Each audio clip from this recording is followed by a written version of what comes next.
Hello everyone, how are you all. कल हमने chemical kinetics का लास्ट टॉपिक मॉलिक्यूलैरिटी और ऑर्डर के बीच में, ऑर्डर ऑफ रिएक्शन के बीच में डिफरेंस किया था। अब हम अपना टॉपिक आगे बढ़ते हैं। नेक्स्ट टॉपिक है हमारा इंटीग्रेटेड रेट इक्वेशन, या फिर हम क्या बोल सकते हैं, जीरो ऑर्डर रिएक्शन। मतलब हम इसको इंटीग्रेटेड फॉर्म में पढ़ेंगे। मैंने अभी बताया था आप लोगों को मॉलिक्यूलैरिटी और ऑर्डर ऑफ रिएक्शन के अंदर कि हमारी जो रिएक्शंस है वो zero, first, second, third order तक हो सकती हैं। अब हम स्टार्ट करते हैं zero order reaction. Zero order reaction means that the rate of reaction is proportional to zero power of the concentration of reactant. Consider the reaction. अब zero order का मतलब क्या है? यहाँ पर किस रिएक्शन को हम जीरो ऑर्डर बोल रहे हैं? हमने एक जर्नल जैसे हम ले लेते हैं, जो हमारी जर्नल रिएक्शन होती है उसके लिए अगर हम ऑर्डर ऑफ रिएक्शन लिखते हैं, ऑर्डर ऑफ रिएक्शन कैसे लिखेंगे हम? के R इज इक्वल्स टू के एक के पावर, यहाँ जो ए की पावर एक्स है वो यहाँ पर हमारी हो जाएगी ज़ीरो, और जो वाई है, वाई की पावर जो यहाँ हमारा बी है, जो यहाँ हमारा बी होगा उसकी पावर भी क्या हो जाएगी? ज़ीरो। इस रिएक्शन को हम बोलते हैं ज़ीरो ऑर्डर रिएक्शन। तो आगे देखते हैं हम क्या होती है जीरो ऑर्डर रिएक्शन। कोई हमने जर्नल रिएक्शन ली रिएक्टेंट से प्रोडक्ट की तरफ, जहां हमारा रेट क्या हो जाएगा? के ए की पावर ज़ीरो और बी की पावर ज़ीरो। तो जो यहाँ हमारे एक्सपोनेंट पावर है वो क्या है? दोनों तरफ ज़ीरो है, तो इसका रेट हो जाएगा हमारा रिएक्टेंट के लिए माइनस डी आर अपॉन में d t is equals to k r की पावर ज़ीरो। अब ये डी आर अपॉन में डी टी हमने क्यों लिया है? जब ये हमारे रिएक्शन ही जीरो ऑर्डर है, यहाँ पर क्या है, कंसंट्रेशन हमारी जो रिएक्टेंट की वो जीरो है, तो वो टेम्परेचर पे डिपेंड नहीं होगा। यहाँ पर जो हमारा टाइम होगा वो मेनली क्या होगा? जीरो होगा। इसलिए हमने यहाँ स्मॉल चेंज के लिए लिया है जीरो ऑर्डर रिएक्शन के लिए minus d are over d T. जो डी टी है वो हमारा जीरो के इक्वल हो जाएगा, और यहाँ पर हमारा जो रेट है वो किसके इक्वल हो जाएगा? के आर की power zero. As any quantity raised to power zero is unity.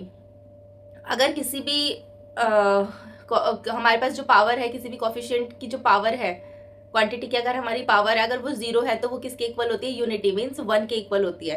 Rate is equals to minus d are over d t is equals to k multiply में वन। अब यहाँ पर जो हमारा आर की पावर जीरो है, इसको हम क्या लिख लेंगे कि ये जो वैल्यू है हमारी ये होगी वन के इक्वल, तो हम लिख लेंगे के मल्टीप्लाई में वन। तो हमारे पास जो इंटीग्रेटेड फॉर्म, जो हमारे पास सॉल्व फॉर्म आ जाएगी वो आ जाएगी d r is equals to minus k over multiply में डी टी। एक बार इसको समझ लेते हैं हम, ये सारा आया कैसे है एक बार।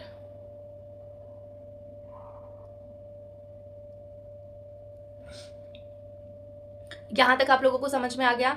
हमने क्या था, हमें रेट पता है। अब स्मॉल चेंज के लिए करें तो हमने minus d are over d T लिया। अब हम यहाँ रिएक्टेंट, अब हमारे पास जर्नल रिएक्शन दी हुई है रिएक्टेंट से प्रोडक्ट की तरफ, तो हम यहाँ पर ए बी को इंडिकेट ना करके क्या करेंगे, हम डायरेक्ट आर को ही इंडिकेट, सिर्फ आर को ही इंडिकेट करके दिखाएंगे कि जो आर है वो उसकी पावर हमारी जीरो है। अब हमें पता है किसी भी क्वांटिटी की वैल्यू अगर जीरो होगी तो वो किसके इक्वल होती है? हमारी यूनिटी के इक्वल, मतलब वन के इक्वल हो जाएगी। तो आगे हम अगर देखते हैं तो हमारा जो रेट है वो क्या आ रहा है?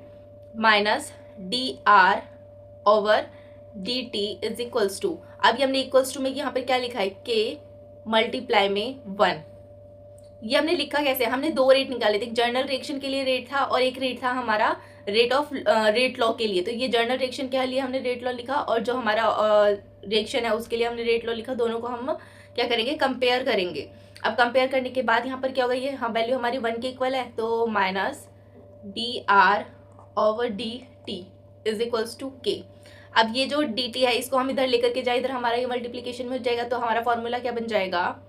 D minus d r is equals to यहाँ तो अभी हम प्लस ही लिखेंगे, प्लस के डी टी। अब ये जो माइनस साइन है, माइनस साइन को इधर लेकर के जाए तो हमारे यहाँ माइनस हो जाएगा और इधर पॉजिटिव हो जाएगा, तो इसको हम क्या कर देते हैं? माइनस लिख देते हैं। यहाँ जो साइन आ जाएगा वो आ जाएगा हमारा माइनस का। तो ये बन गया हमारा फॉर्मूला। अब हमें इसकी निकालनी है इंटीग्रेटेड फॉर्म, मतलब अब हमें करना है इस वाले फॉर्मूले का इंटीग्रेशन।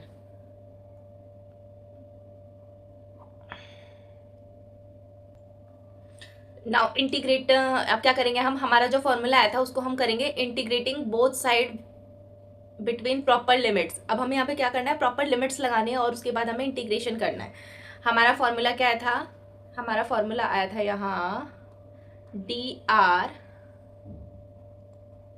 इज इक्वल्स टू क्या था, माइनस के मल्टीप्लाई में डी टी, ये हमारा फॉर्मूला था। अब यहाँ हम लगाते हैं इंटीग्रेशन, यहाँ हमने इंटीग्रेशन लगाया, इंटीग्रेशन हो रहा है हमारा आर नॉट से आर, मतलब इनिशियल लिमिट माइनस ये है हमारी इनिशियल और ये है हमारी फाइनल। और ऐसे ही अगर हम टेम्परेचर देखें 0 से टी तक हमारा टेम्परेचर लिमिट होगा। जो हमारा के होता है, कोई भी जो कांस्टेंट है उसके ऊपर इंटीग्रेशन अप्लाई नहीं होता। तो हम अब इंटीग्रेशन करेंगे, इंटीग्रेशन करने पे क्या हो जाएगा यहाँ r minus r naught,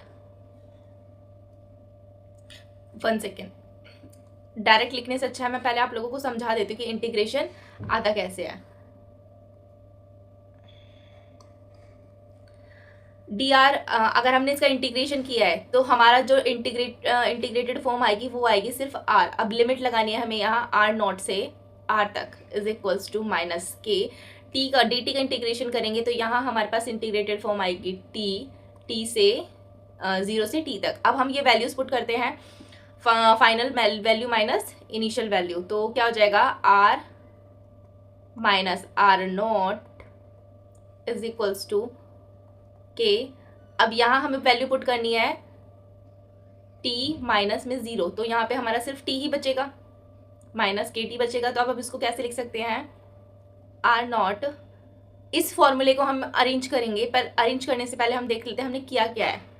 are naught minus में आर, ये जो हमारा माइनस साइन है, ये माइनस साइन हमने इधर ले लिया, जिसकी वजह से जो हमारा आर नॉट था वो पॉजिटिव हो गया और जो आर था वो हमारा माइनस का हो गया। तो यहाँ पर फॉर्मूला आ जाएगा मल्टीप्लाई में के टी, हो गया। अब अगर हम के की वैल्यू निकालें, के की वैल्यू फाइंड आउट करें इंटीग्रेटेड रेट कांस्टेंट की, ये जो टी है ये हमारा किधर आ जाएगा यहाँ डिवीजन में, तो आर नॉट माइनस में आर ओवर टी, ये है हमारे जीरो ऑर्डर रिएक्शन की इंटीग्रेटेड फॉर्म। ये जो फॉर्मूला है ये यूज करेंगे हम क्वेश्चंस को सॉल्व करने के लिए, ये है हमारा इम्पॉर्टेंट। आगे देखते हैं हम जीरो ऑर्डर रिएक्शन के लिए हम ग्राफ देख लेते हैं कंसंट्रेशन और टाइम के बीच में। जो हमारा ग्राफ आएगा वो आएगा एक स्ट्रेट लाइन कर्व, जिसमें हमारा जो कंसंट्रेशन है वो आर नॉट से आर से कहाँ जा रही है आर नॉट, और ये जो है ये है हमारा के कांस्टेंट जो स्लोप है, और जो टाइम है वो हमारा कहाँ जा रहा है 0 से टी तक। तो ये हमारा ग्राफ होगा इंटीग्रेटेड रेट इक्वेशन के लिए।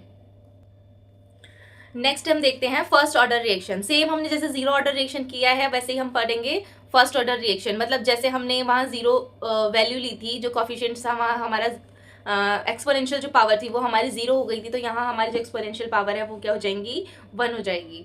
तो होती क्या देखते हैं first order reaction. First order reaction means that the rate of the reaction is proportional to the first power of the concentration of the reactant consider the reaction. वही है जो मैंने अभी आपको बताया कि जो हमारी पावर है वो क्या हो जाएगी, उसकी पावर 1 हो जाएगी। जहाँ हमने जीरो ऑर्डर रिएक्शन ली थी तो 0 पावर थी, और यहाँ हमारी पावर क्या हो जाएगी 1 हो जाएगी। तो हम जनरल रिएक्शन हमने ले ली, उसके बाद सेम हम वही करेंगे। अब यहाँ हमारा 0 की जगह क्या है पावर है, यहाँ हमारी 1 पावर है, तो ये क्या हो जाएगा माइनस। अब इसको हम सॉल्व कर लेते हैं, ये हमारी रिएक्शन हो गई। अब यहाँ हमारा जो आर है वो 1, यूनिटी की जगह क्या हो जाएगा आर ही रहेगा, क्योंकि आर की पावर 1 है तो वो आर ही रहेगी हमारी वैल्यू। तो हम इसको रीअरेंज कर लेते हैं फॉर्मूले को। हमने क्या किया, इससे हम क्रॉस मल्टीप्लिकेशन कर लेते हैं। अब यहाँ हमने जब इसका क्रॉस मल्टीप्लिकेशन किया तो जो ये आर था ये आर आ जाएगा हमारा डी आर के नीचे आर, और ये जो डी टी है ये चला जाएगा हमारा मल्टीप्लाई में ये चला जाएगा हमारा यहाँ मल्टीप्लाई में, और ये जो माइनस साइन है वो भी हमारा माइनस के डी टी हो जाएगा। तो इसको हम आगे सॉल्व करके देखते हैं। अब हमें क्या करना है, हमें करना है इसका इंटीग्रेशन। सेम हमने जो फॉर्मूला निकाला उसके बाद हम इसका क्या करेंगे इंटीग्रेशन करेंगे। इंटीग्रेशन के बाद डी आर, वही जैसे हमने वैल्यूज पुट करी आर नॉट से आर और टाइम के लिए टी से 0 से टी तक, और जो ये हमारा कांस्टेंट है वो क्या रहेगा हमारा बाहर रहेगा डी आर अपॉन में आर। अब हम इसका इंटीग्रेशन करते हैं तो डी आर अपॉन में आर, इसका जो इंटीग्रेशन है उसकी वैल्यू होती है हमारे पास लॉन L N R minus L N R not, मतलब लॉग ए अपॉन बी की वैल्यू होती है log B minus log A, और ये हो जाएगा हमारे पास टी हमारा सेम वापस बाहर आ गया। अब यहाँ से अगर हम वैल्यू देखें सेम हम इसको रीअरेंज कर लेंगे, माइनस साइन अगर हम इधर लेके आ रहे हैं तो L N R naught minus L N R हो जाएगा इज इक्वल्स टू में के टी। अब के टी को हमने क्या किया कॉमन लेकर के एल एन, अगर हम फॉर्मूला देखें log A minus log B का तो क्या हो जाता है log A upon log B, log A upon B, ये हमारे फॉर्मूले होते हैं लॉग को सॉल्व करने के लिए। तो एक बार मैं इसको समझा देती हूँ हमने क्या किया है। यहाँ पर हमने हमारा जो फॉर्मूला आया था वो आया था डी आर ओवर में R is equals to minus K D T, ये फॉर्मूला हमने रीअरेंज करके लिखा था। अब अगर हम इसका इंटीग्रेशन करें, इंटीग्रेशन क्या करना है हमें आर नॉट से आर लिमिट लेनी है और यहाँ लेना है हमें 0 से टी लिमिट के लिए। अब 0 से टी लिमिट, अब हम इसका इंटीग्रेशन करेंगे, इंटीग्रेटेड फॉर्म जो होती है हमारी log D are upon D A upon D B, या फिर बोल सकते हैं डी आर अपॉन में बी, तो इसका जो वैल्यू होती है वो होती है हमारे पास L N R minus L N R not is equals to minus में के टी, ये माइनस हटा दो यहाँ से। नाउ अब इसको अगर हम सॉल्व करें, ये जो माइनस साइन अगर हम इसको इधर लेकर के जाएं तो हमारा फॉर्मूला क्या हो जाएगा L N R naught minus L N R is equals to K T. Now अब इसको अगर हम सॉल्व करें K T is equals to log, ये फॉर्मूला किसका है log A minus log B, तो क्या हो जाता है लॉग ए अपॉन में बी। ये फॉर्मूला अगर हम इसमें यूज़ करें लॉग की जगह हम क्या लिख सकते हैं एल एन बी लिख सकते हैं, तो क्या हो जाएगा हमारा यहाँ L N R naught upon में आर, इतना हो गया। अब L N R naught upon में आर, हमें तो के लिए निकालना है तो ये टी क्या आएगी, टी भी हमारा यहाँ चला जाएगा, K is equals to 1 upon में T L N R naught upon में आर। ये हमारा आया है integrated form of first order reaction जो कि हम न्यूमेरिकल सॉल्व करने में यूज़ करेंगे। ये दोनों टॉपिक हो गए हमारे जीरो और फर्स्ट ऑर्डर रिएक्शन। क्या सबको समझ में आए हैं? अगर किसी को डाउट है तो वो मुझे कमेंट करके पूछ सकते हैं। नेक्स्ट हम इसका ग्राफ देख लेते हैं। जो हमारा कंसंट्रेशन या फिर लॉग वाली टर्म्स और टाइम के बीच में जो ग्राफ आएगा वो हमारा जीरो से टाइम इंक्रीज होते हुए एक स्ट्रेट स्लोप आएगा। तो ये हमारा ग्राफ रहता है इंटीग्रेटेड रेट इक्वेशन के लिए। हमने जीरो ऑर्डर रिएक्शन और फर्स्ट ऑर्डर रिएक्शन पढ़ लिया। अब हमें पढ़ना है हाफ लाइफ। अब हमारी जो हाफ लाइफ है वो क्या होती है? किसी रिएक्शन की हाफ लाइफ, कोई रिएक्शन कंप्लीट ना होकर के हाफ लाइफ में ही रुक जाती है, तो उसके लिए हमारा ऑर्डर क्या होगा या फिर half life of a reaction हम कैसे निकालेंगे? तो देखते हैं हम। The half-life of a reaction is the time in which concentration of reactant is reduced to 1/2 to its initial concentration. It is represented as T 1/2. T half.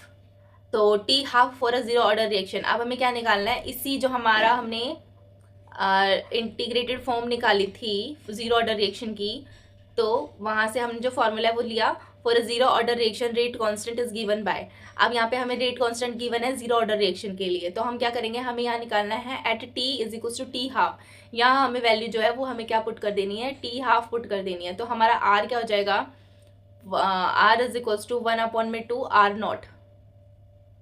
Are की value क्या आ जाएगी हमारी? यहाँ से इस वाले आर की वैल्यू क्या आ जाएगी? R is equal to 1/2 R naught. The rate constant at T half becomes. अब अगर हमने इसको टी हाफ लिया है, अगर हम वैल्यू पुट करते हैं T is equals to T half और आर को हम पुट कर देते हैं क्या? आर को भी हमने क्या किया है?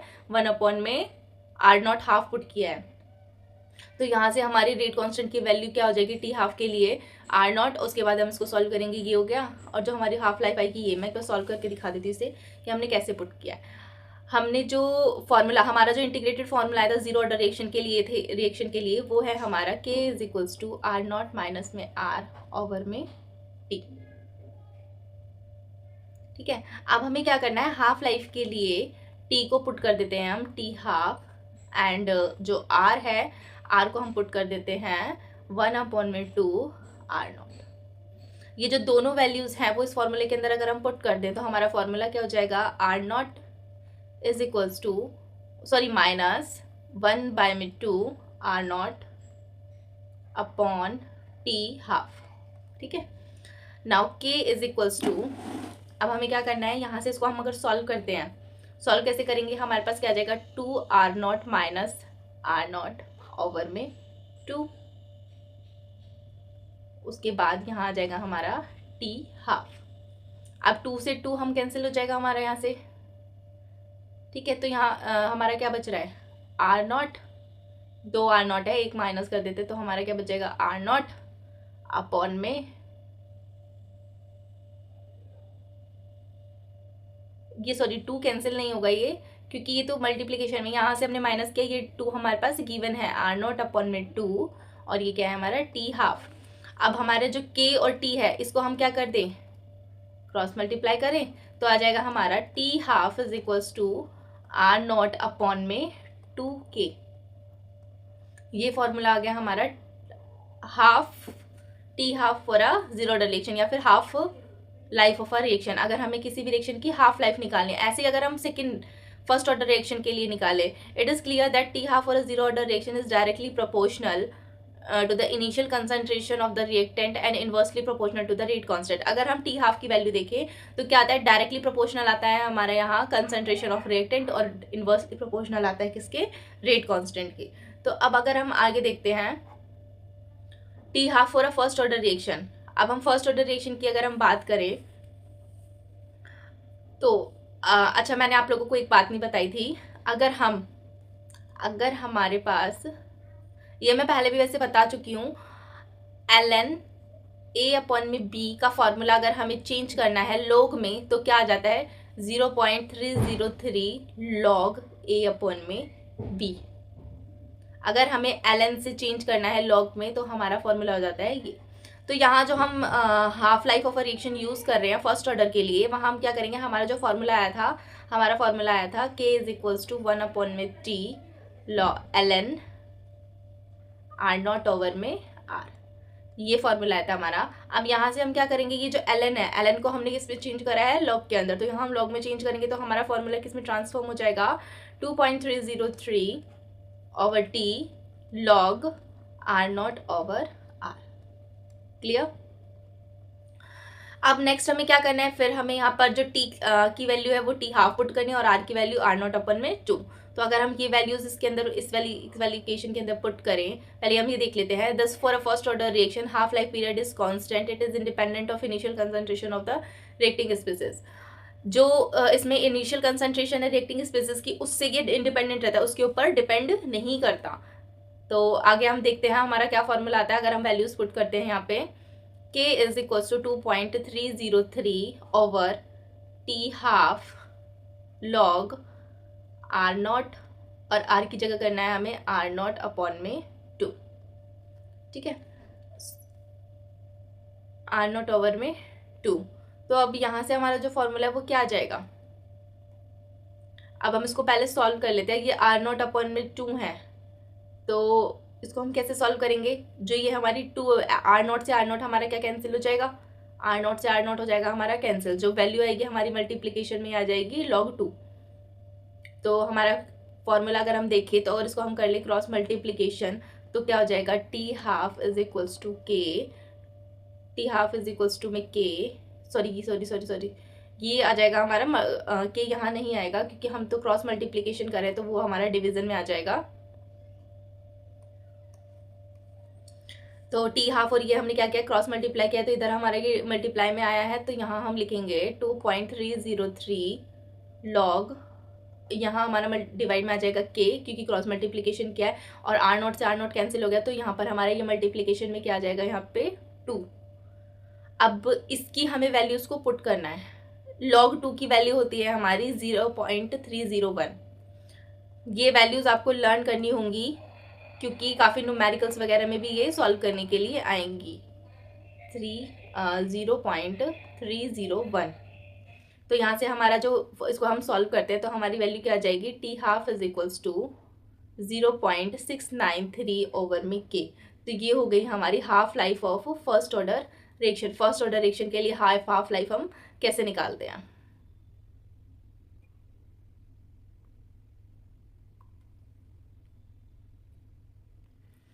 आज हम इस वीडियो में इतना ही पढ़ेंगे। आगे हम next topic pseudo first order reaction क्या होती है वो हम पढ़ेंगे नेक्स्ट वीडियो में।